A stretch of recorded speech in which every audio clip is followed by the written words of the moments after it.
So hi, Lone Guys Podcast. I'm Shane. I'm And we're Glory. here with.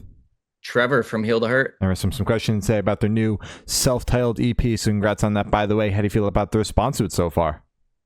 I feel very overwhelmed. I wasn't really expecting too much going into it, and the fact that people are actually like getting the message and dig the sound is just it's very surreal. I'm a huge metalcore fan, so being able to contribute to the genre itself is just like been the biggest gift in the world. So again, it's just surreal, and I'm grateful. Hell yeah. The Fuck yeah. EP fucking rocks. It is Come incredible. on. Yeah. Thank you so much. That means a lot. Hell yeah. It's one of those things I never thought I'd ever get to put a music project out. So it's like, dang, like people actually are digging it. I'm grateful, seriously. Hell yeah. Yeah. Was there Fuck yeah. something holding you back in the past? Yeah, it was a lot of fear. So Mm. I grew up in Georgia, and if I were to start like a gospel or a country project, everybody get behind it. But I've always loved metal and metalcore in particular.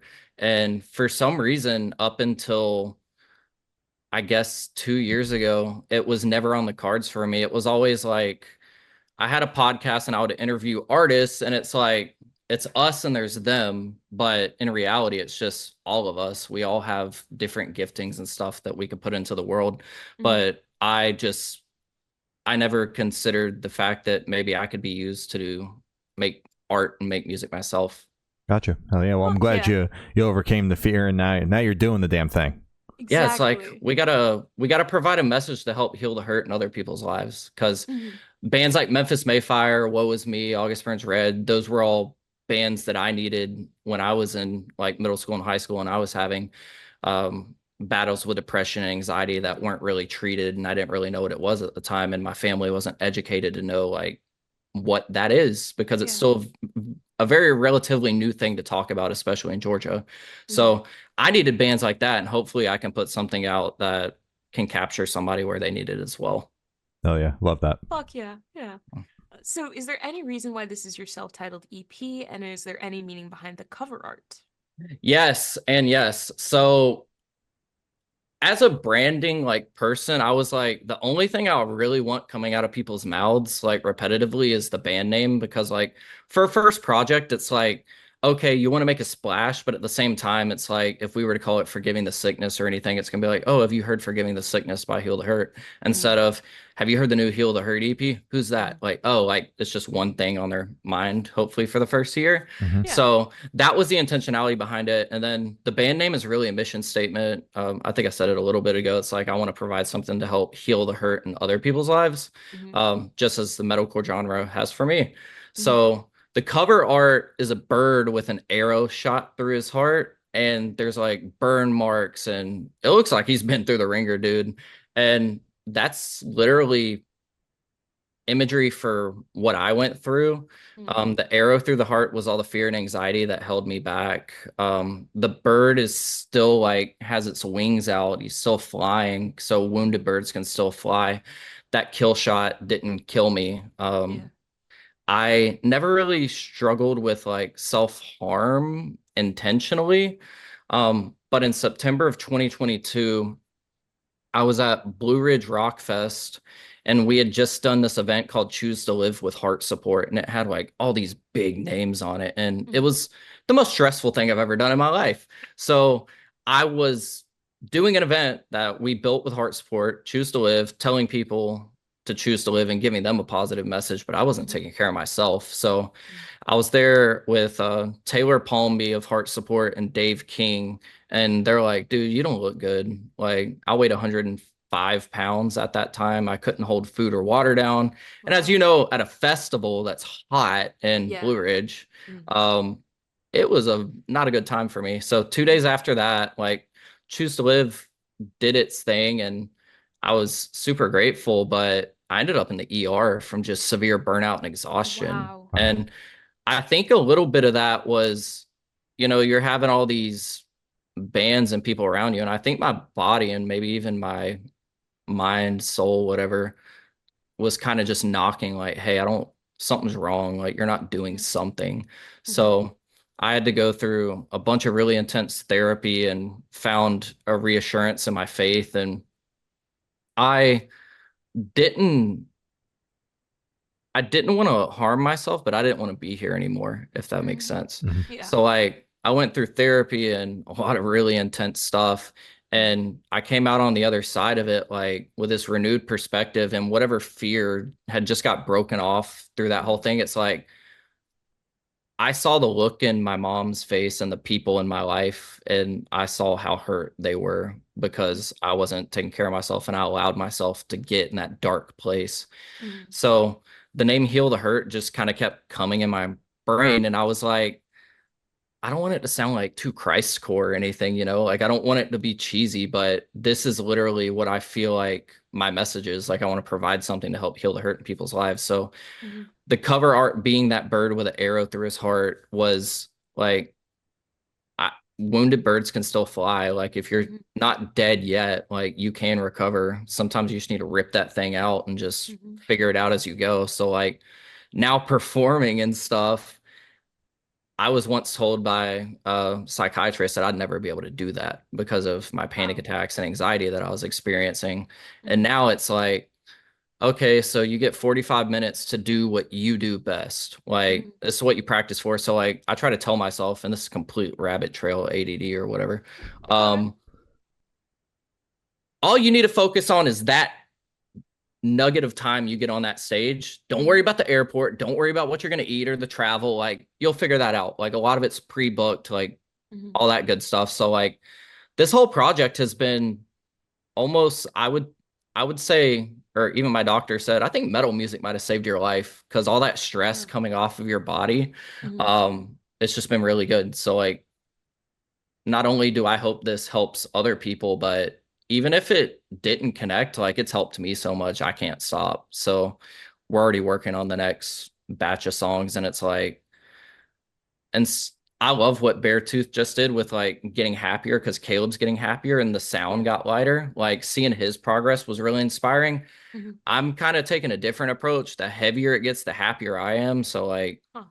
I just want to give ass beaters with a positive message at the end of the day. Hell Like, yeah. Yeah. how can I, and even it sounds funny to say an ass beater when like a lot of the music is written within the root of my faith. So like Mhm. there's that aspect, but at the same time, like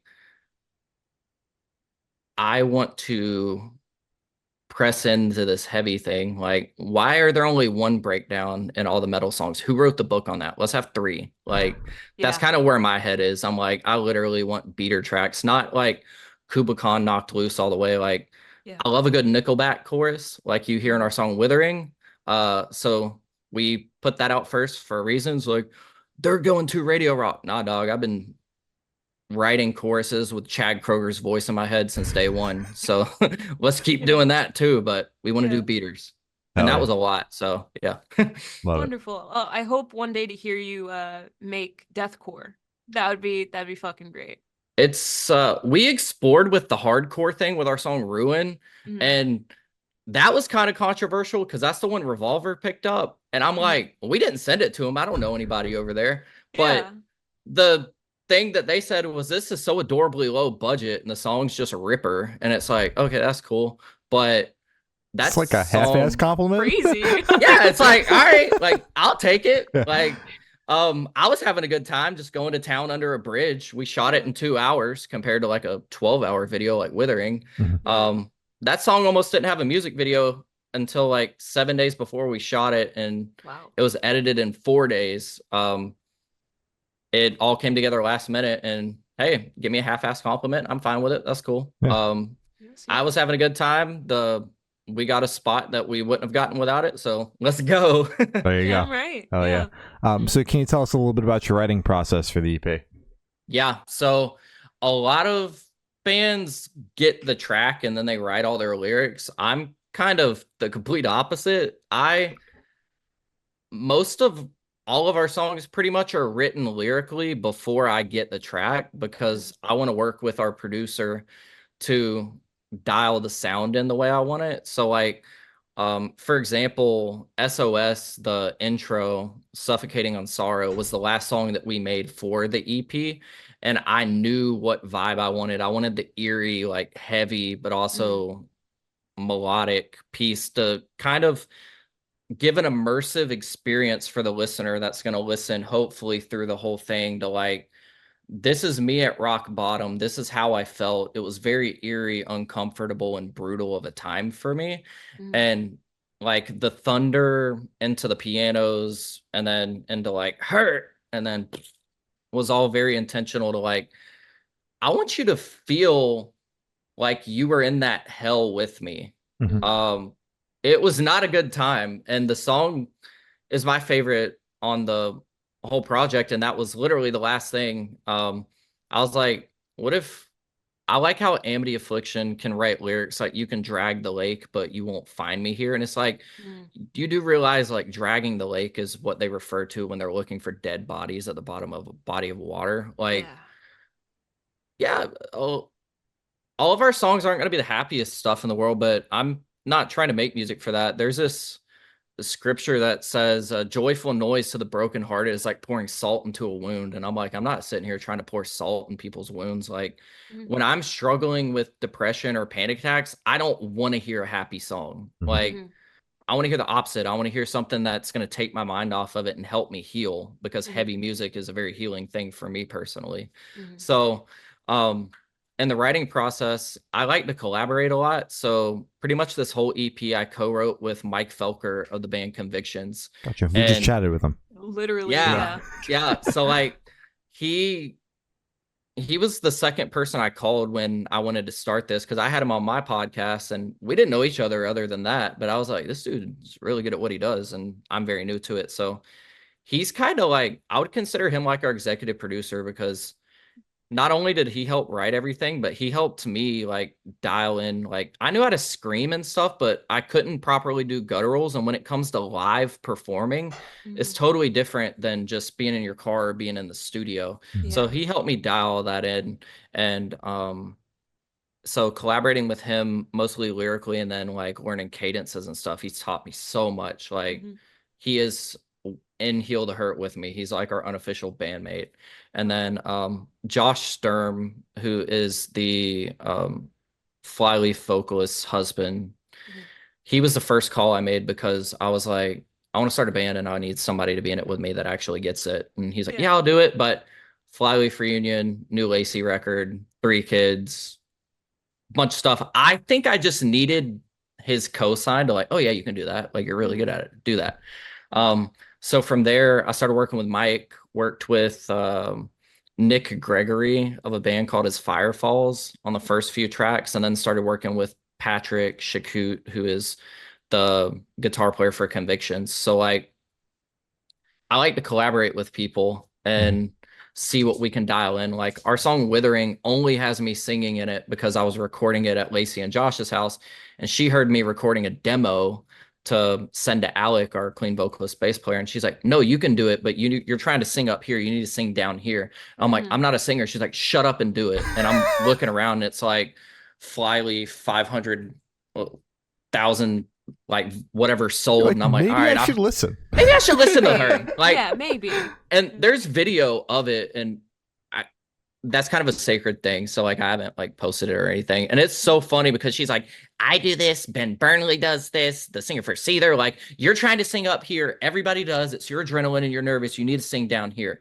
So like, the only reason you have me singing cleans at all is because of her, like literally coming and striking the mom chord down, like you're gonna listen to me or you're not gonna get dinner tonight or something. Like Yeah. she struck the fear of God in me. And of course, growing up as a Flyleaf fan, I'm like, oh yeah, maybe I should listen to her. Like Yeah. this Yeah. makes sense. Like you know a lot more than I do. So like not even to name drop, but literally like them being so confident and being like, oh yeah, you can do that was something I needed because going from a podcast host to a metal vocalist is quite the jump. And it's like, Yeah. thank you for tuning in to Trevor Talks. To like, and I'm like, I like this a lot more. This makes a lot more sense for me. Mhm. And yeah, like all these songs are from the not only the dark places in my mind, but I feel like if you put things out into the light, like you kind of get better, Mhm. Yeah. right? Like Yeah.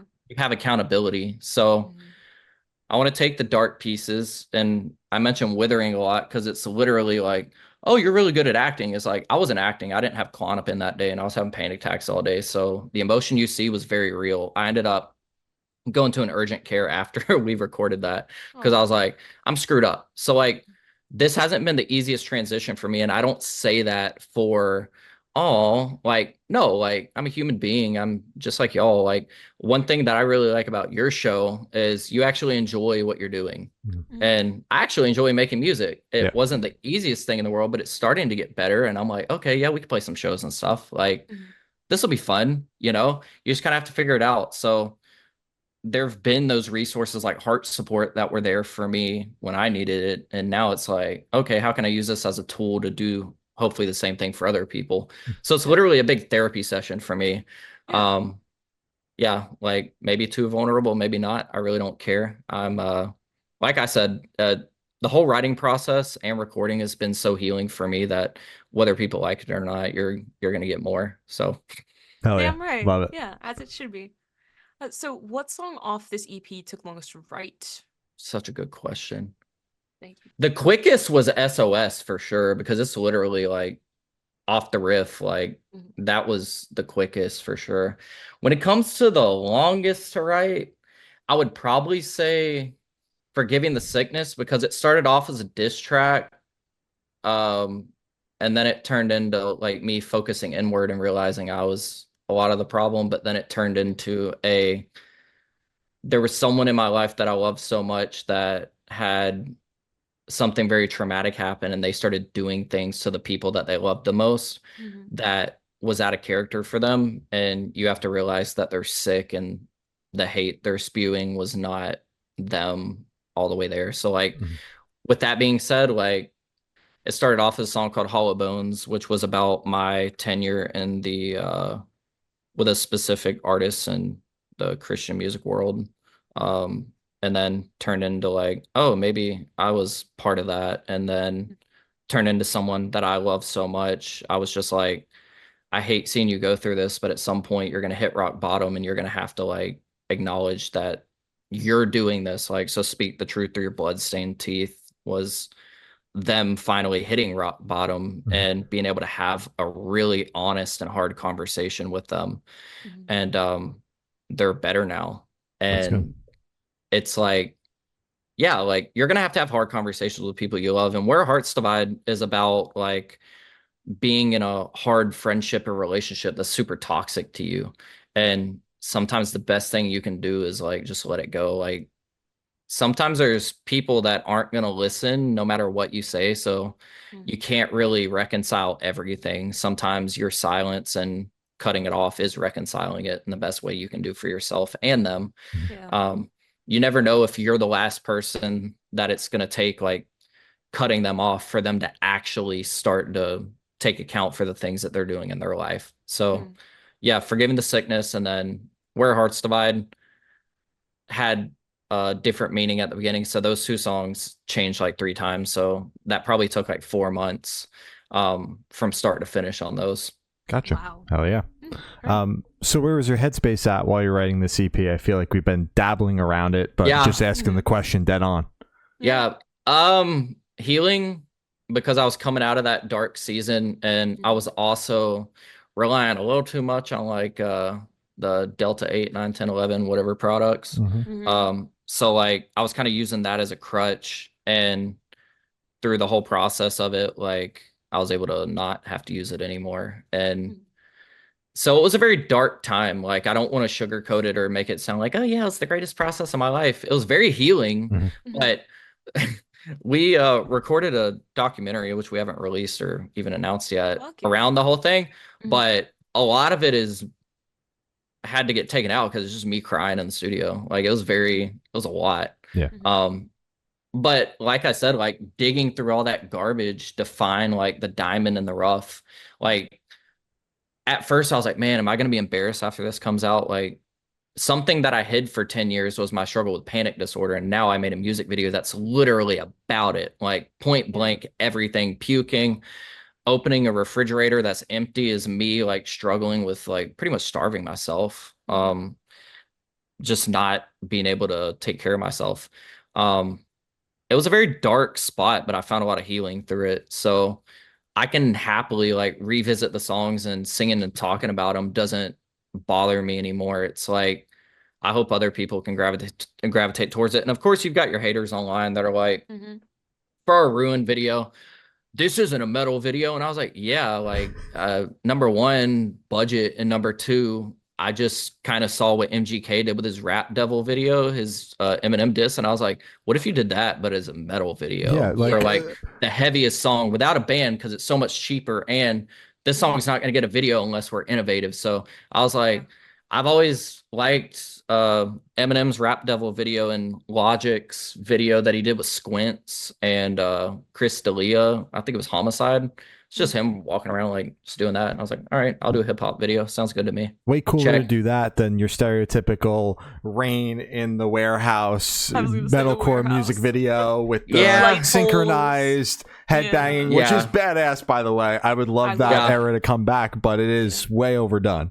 Yeah, what I'm learning, like we have 3 videos out. The first one's the really story one. The second one's to show that we can do the like catchy thing too. And then the third one was like, that was honestly the last block that I needed to like tear the whole fear Jenga down, because it's like, it's straight up a rap video, dude. Like it is straight up hip hop video for a metal song. And it, like I said earlier, like it got the, I'm super grateful for the plug they gave us, but it was like, oh, like it's they're pointing out that it was adorably low budget for a great song that's like got heavy riffs and a breakdown. Cool. But at the same time, you can't really get much like, I don't really care what you think than doing that. So like even now, like what do you do? Like I work with bands for a living for like rollout strategies and like developing their brands and stuff. So I know that the most crucial time for a band is after the project is out, how you keep the steam going until you start releasing music again. So you'll see me dropping content like with me in my car, just like performing in the car. And I'm like, everybody's doing it to their favorite song anyway. Why not just do it and then throw like the story behind the song on there? So like I'm learning how to do that content stuff too. But doing that video was the last straw to be like, you can say what you want. Like, I'm here. I'm not going anywhere. Hopefully, we can keep the steam rolling. But if not, like, I'll just be degenting in random abandoned warehouses. And I don't think it's necessarily about how in depth the story is for all of them. Like, I think, like, Withering going into Where Hearts Died and then like Ruin, it was all intentional. Like, the reason Withering was first is I want people to understand why I'm doing it. Going from a podcast host to a metal vocalist, like that answers that question.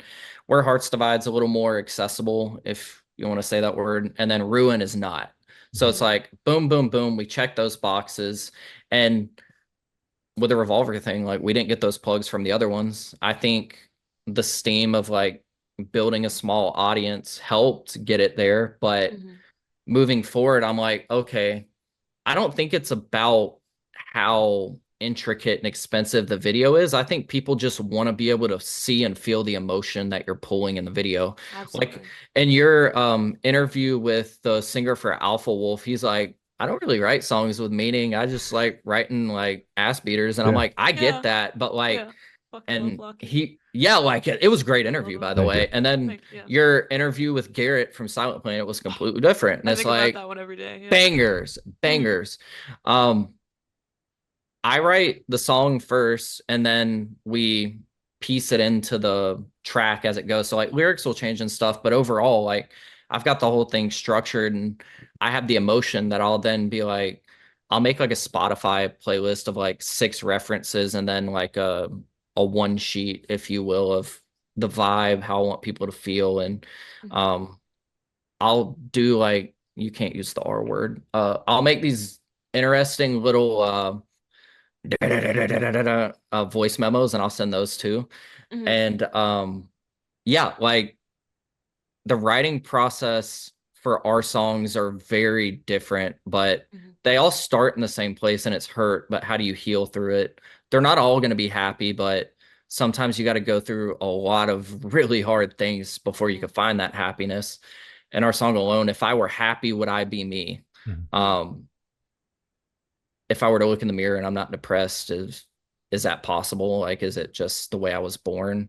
Am I always going to be on 4 anxiety medications? Am I always going to be in therapy? Yeah. The answer could be yes. And a lot of people would be like, God, why me? Like, why am I struggling with this? And everybody else says it. And it's like, I can't answer that question, but I choose to believe that there's purpose in there somewhere. So that's what keeps me going personally. Absolutely. Oh yeah. Damn right. So, how do you recommend your fans listen to this EP for the first time? Should they play in the car with friends, dark with headphones on? Should they work out to it? What do you personally recommend? Alone and with headphones, or in their car with really good speakers. Like, Yeah. everything was intentional to take you on a emotional roller coaster. So like SOS to Forgiving the Sickness, I was like, okay, you've got the emotional tie, and then I just really like the banshee scream at the beginning of Forgiving. And then it goes into Thieves in the Night, which is about my tenure with a certain, I used to manage stores for a cell phone company that I'll leave nameless. You can probably Google it, but there were a lot of people that didn't really care about their employees. They just cared about their commission checks and stuff. So like that song is for anybody that works a job for somebody that could literally care less about them. And you could literally be number one in the company, and then the month resets and you're like throwaway again. And I've seen a lot of that in the music industry, especially when it comes to not all record labels, but a lot of them just, they don't really care. And I didn't know that it was a thing. Another plug for y'all's podcast with Jairus Johnson. Like, they'll sign you just where they can shelf you. Yeah. Like, oh, you're getting too much steam and you're going to take it away from this person. Like, we're going to sign you, say we're going to put everything in it, finish your record, and then, oh, just wait. I feel like he talked about that on the Finn McKenty podcast, right? Yeah. I watched that interview. And I'm like, yeah, that's good interview prep. It's Finn McKenty, dude. It's like, I like listening to artists that are making noise, maybe even like, maybe not, even not for the best reasons. Like, a lot of people have a lot to say about Ronnie Radke, and one thing that I have to say is that dude is like pretty much saving rock as a, not a shock factor, but like Black Veil Brides, like Andy, I think, talked about on Rock Feed of last week or something, that Black Veil Brides got a lot of hate, and they were like that shock band with all the makeup and stuff. And Ronnie's taken out like Hollywood Undead. Our Last Night replaced Spirit Box on that one tour, which I think Spirit Box should have been on that tour. Their fans screwed them out of that, and it broke my heart to see. And yeah, like, I think you've got bands that are finally starting to take note of like, oh, Our Last Night has been shafted by the entire industry for some reason. And they're packing 4,000 cap rooms for covers only tours. And it's like, I personally love their originals, like their album Selective Hearing, and then they did like a double EP and turned it into an album for Let Light Overcome the Darkness. I thought that song, like, or that album, and then the song Lost on there was just so well written and so beautiful. And I'm like, I want to do that. Like, it made me feel a certain kind of way. Like Jairus Johnson being one to kind of whistle blow on what record labels are doing. And then I forgot, there's another artist that was doing arenas and pop, and then he's not anymore because he's not signed with a label. John Bellion, maybe. Oh yeah. And he's like, yeah, people see you doing arenas and they're like, oh, you're rich. And you're like, oh no, like, you're signed with Live Nation and you were a nobody and they blew you up into somebody, and you're going on debt to be in arenas, and you're not getting any of the merch money or anything. And it's like, I'm not here to clown on labels. Like, I think there's some amazing ones out there. Like, I really like what Pale Chord is doing with Spirit Box, and they signed that girl Harper. I like that they're nurturing young talent, especially in like females in metal. Is always been like, oh, but they're not better than the guys. And I'm like, have you not heard Spirit Box, dog? Awesome. Like, they freaking rip. Like, their song Blessed Be, and then this whole hot take, I think this EP was like so much better than the album for me. Like, the album was an immersive experience, but this just front to back, like I don't Ass skip beaters. any of it. Yeah. Yeah, and she's on her full-on Beyonce mode for Ultraviolet, and I'm like, Yeah. but they did it so And good. they Yeah, are yeah. she is so much more confident on stage now. Like I saw them right before the album came out when they were Yeah. touring with Under Oath, and I'm like, this is great. And then I saw them headline, and I'm like, holy shit, the confidence level is completely different. Yeah. And then I'm gonna see them twice with Korn in a couple of weeks. So I'm gonna I'm see stoked. that. Yeah. And I saw them with Shinedown maybe last year, Oh, and yeah, the that was last year. fans weren't really into it, and I could feel that they were kind of done with it at that point, I think, because they'd been touring so much. But their mix was so good. Her stage presence was like, she didn't feel like she had to be all over the place. Like, if there's one thing about performing that I'm taking notes on now, it's like I went to see Woe Is Me, which is like one of my favorite bands, and then Crown the Empire, like Damn right. Under Oath. Like, I see the way they perform, and I'm like, I'm bald now, so like I don't have hair to swing around like cinematic like Spencer does. But if you go see ABR, like Jake doesn't have to move around the most, but it's so brutal, and it's like I've always admired, like, I'm never in the pit. I'll initiate a pit, but I'm not going to be in it. Yeah, fuck no. I'm a performance guy, so like I like to stand towards the back and watch. Me too. Yes. And like I've been taking a lot of notes recently from like, all right, if I were to like put on paper like 3 people that I'd like to have stage presence, like it's gonna be like Dave Stevens from We Came as Romans, Jake Lures from ABR, and Fred Durst. Like I like messing with people. Like I love The amount messing of with the amount of no give a like zero fucks Fred Durst gives is just incredible. That was the last person I expected. Yeah, you because to like, name. it's so cool. You just named and Fred Durst is absolutely a captivating frontman, but in a different way than the other 2 guys you just named. They are on polar opposite sides. It's like Dave Stevens is confident and he moves around and bounces. Jake is like, he's energetic, but he's just like in your face. And then Fred's just like, check out my swag. He's just like, you either like it or you don't. Yeah. And like I was performing, I did a song with Holy Name that I wrote for my band. It's called Stained Glass, and it's a lot to unpack, but it's like a church song for the unchurched, like, because I went 10 years not being church, and I was like, I don't even know if I want to be a Christian anymore. So that's kind of what that song's about. And we performed it at their Rock Against Traffic event at the sold out Glass House in Pomona. And I was putting into practice like I have this insecurity that I have to be moving at all times, and you run out of energy. Like I was performing with Lacey Sturm in Nashville for one song, and Lauren Babbitt showed up, and I was like, dog, like now I'm nervous. Like I didn't, whatever. And I was like, do you have any tips? Because I know you've done the YouTube thing, but you're also like performing. She's like, you need to go at like 75%, like for everything instead of 100% for performing, 100% for vocals. You can't do that. So try to go 75%. So like this Pomona show, it was so hot in there. Like by the time Convictions and Pending Doom, Dynasty, and Meadows had played, like everybody was dead because it was like 100 degrees in there. No joke.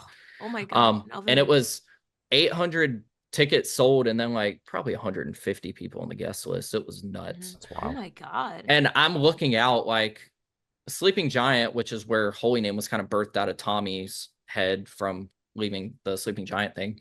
I'm expecting people to be moshing and stuff, but like I'm going to town giving the most emotional performance I can. And then I look up in the breakdown and I see this like 7-year-old kid just like, oh yeah. And so I started messing with him and he started smiling again. He looked scared, but then he was like, oh, he's a normal person. I'm like, I can see why people like Fred Durst, because it's like, you think he's this huge rock star, but he plays around too. So like, you got those 2 serious ones, like Dave jumping around, having a good time, bouncing. Jake Lures just kind of delivering the sentence, no pun intended. Great song.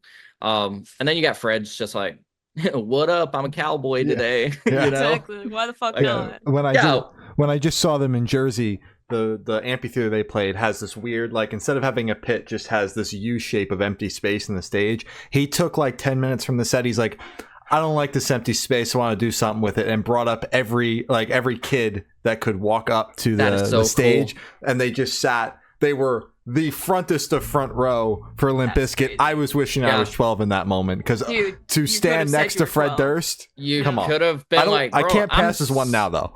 You can pass as like 17, Yeah. maybe. Like Yeah. next time you go to a Limp Bizkit show, just make sure you're fully clean shaven. Yeah. Yeah. And just be like, hi. Like, what are they gonna say? No? Yeah. Like, hey, I'm bringing my kid. Yeah. Yeah, exactly. Yeah, you gotta play the bit, man. You gotta play the That's bit. how I used to sneak in the front of meet and greet lines. Mhm. I would go to these Winter Jam events and like Yeah. I went to see Red and Mhm. I was like, Mom, and I had like $5 in my hand, and like this lady just to let me in front. And I was like 14 at the time. So it wasn't weird. It was just like, Mom, Yeah. and they got the memo. The line was Yeah. like a mile long. I'm Mhm. like, hey dog, like I'm trying to get out of here too, Yeah. Let's do the thing. So Yeah. dude, growing up going to metal shows and then like stepping in as a frontman, I was like, it felt wrong because I admire it so much that it felt like I shouldn't be there. Mhm. And now it's like, I think everybody just genuinely goes to a show to kind of escape from whatever sorrow or stressor that they had that day. It's Mhm. like, we all get to go have that experience together. So Mhm. like what people don't know about shows and stuff is you literally is hurry up and wait all day long. Like Mhm. wait for load in, wait to do this, wait to do that, sound check, wait till you're set, wait to go sign or whatever, Mhm. wait for bus call. Like it's a mental like craziness, but Yeah. it's like gymnastics. It's like you're gonna find something about every job that you hate. It doesn't matter if it's your dream job or not. Like, oh yeah, I'll never like get tired of doing this. And it's like I can see why people need to take like a year break. It's so tiring, Yeah. but for that 1 hour a day, you get to Mhm. do your thing. And it's like seeing people connect and like maybe even cry in a mosh Mhm. pit. It's Yeah. like I'm not here to try to make you cry, but I can understand why, like if you connected to this song, like why you would, because Mhm. I've done that. Like when I saw Our Last Night do Lost at one point, like I was crying. Like Mhm. the Flyleaf reunion last year, Sorrow, dude, I was bawling. I'm like a baby or just a full grown adult that just feels music. I love music. I Exactly. feel it. Yeah. And I mean, Crown the Empire's record, The Fallout, like that's what showed me that you could be emo, but also metalcore. Mhm. Yeah. And I'm like, I want to do that. Yeah. I So love That them record's so fucking much. awesome. Such I a good love one. Crown. Yeah. So this question should be super, super quick. Off the top of your head, I want you to describe the CP for new listeners in 3 words. No more, no less. Emotional, Mhm. pissed, and I would hope immersive. Like I hope you can, and no more, no less, elaborate on immersive. Mhm. I hope you can get lost in it. I love like Nothing More's new record, Carnal. Yeah. Like I get lost in that thing. So I'm like, I want to do that. And then like Under Oath, you listen to those albums, Crown the Empire, like everything feels intentional. It's easy to get lost in them. I want to provide that. So Oh yeah. Yeah. Love it. Damn right. So for these last couple questions, we're actually gonna shift away from music, if that's okay cool. with you. Absolutely. Cool. So we're actually gonna go straight to death row. Boom. So if you're on death row, Sick. what would your last meal be with a drink? Oh, believe it or not, I think about this quite a bit. I love watching YouTube videos about that. Me too. Dang, dude. I knew it was coming. It's hard to think. Yeah. I love Italian food, Mhm. but I also equally love Mexican food. Mhm. Okay, let's go with lasagna, Mhm. some chicken nuggets and French Mhm. fries from I'm talking like unhealthy, like I'm dying. Yeah, Like give me In-N-Out French fries and Okay.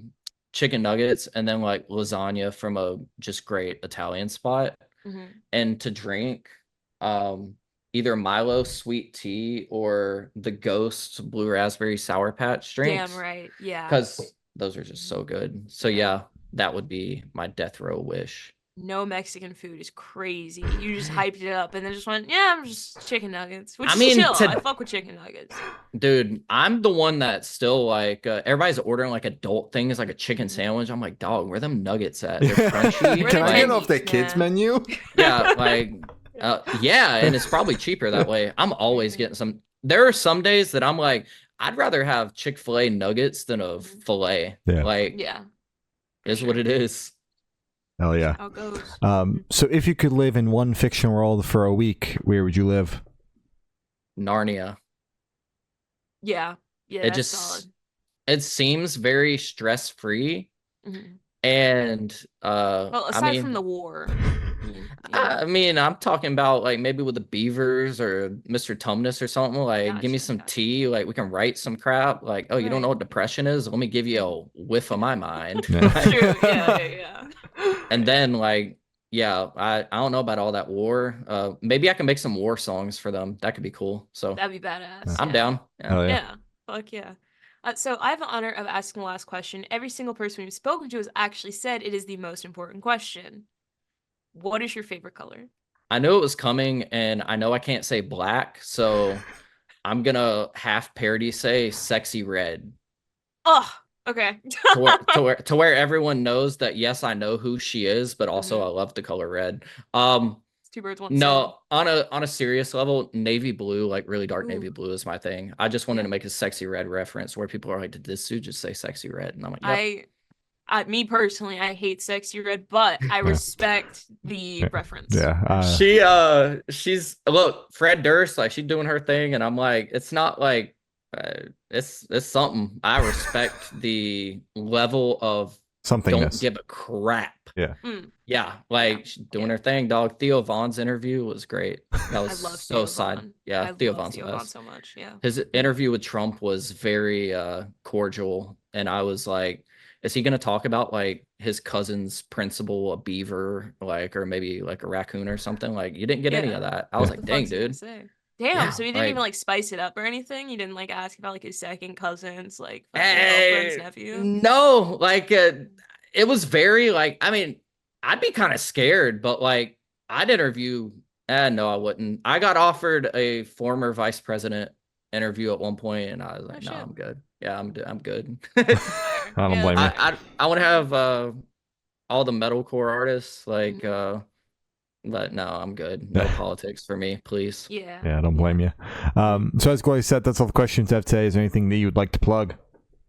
Good Noise podcast. I think it's great. Thank you. Our EP's out. We've talked about it. Fair bit.